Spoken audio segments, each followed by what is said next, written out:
All right, the Heritage Foundation. We got a serious mess there. I love the Heritage Foundation. They do great work, but I don't know. There may have been some missteps. A lot of people are quitting because they're upset about, and it's understandable.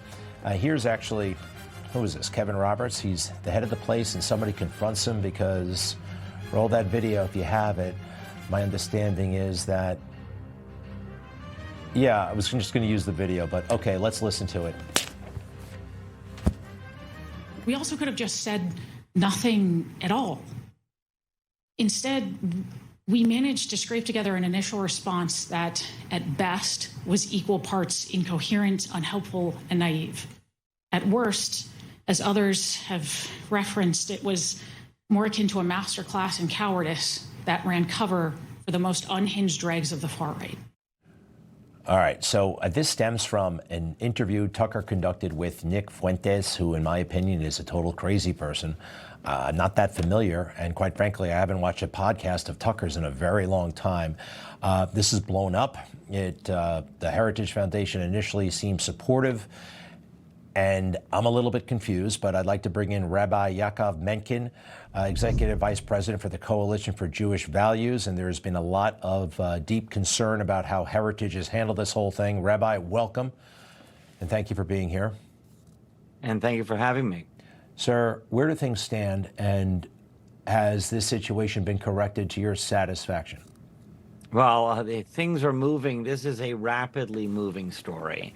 And the answer to your question is an odd sort of combination of yes and no.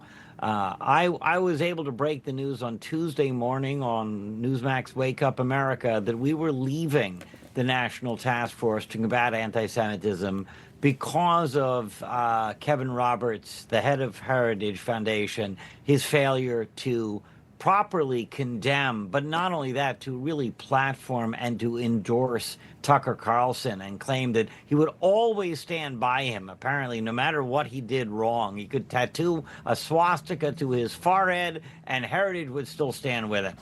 That obviously provoked a reaction.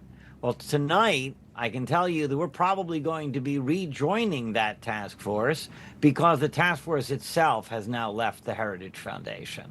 Heritage Foundation has now lost the trust of the people working to combat anti-Semitism precisely because of this Tucker Carlson problem. Nick Fuentes being platformed by Tucker Carlson, a nun named Agapolus or something who absolutely lied about Israel on his show, total softball interviews. Whereas Ted Cruz, he's the one who got the hard questions. And again, it was about Israel on his show.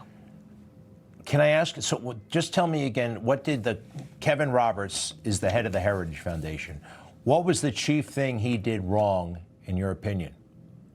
So what really started this whole process is that last week, Thursday night, just about a week plus a few hours from now ago, that he put up a video claiming, well, it was supposed to be that we're going to stand with Tucker Carlson. But he started with a straw man that showed us that he was not listening to critics of Tucker Carlson and what they had to say, because he just made an argument that there's nobody out there who supports it.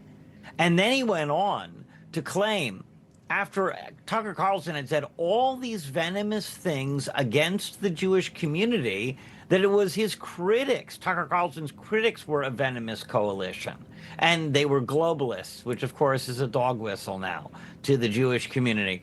So it was just one anti-Semitic hint and suggestion coming out of Tucker Carlson's mouth. Not only that, but being endorsed by Kevin Roberts. And he's tried to walk that back. He's tried to improve. He's tried to apologize. But we're waiting, you know, here we are 7 days later, and there's no really clear, oh, no, we were completely wrong. We don't want to work with Tucker Carlson anymore. Okay. Understood. This Nick Fuentes person, I have to admit, I have seen maybe 20 seconds of his comments in my life, and that was enough.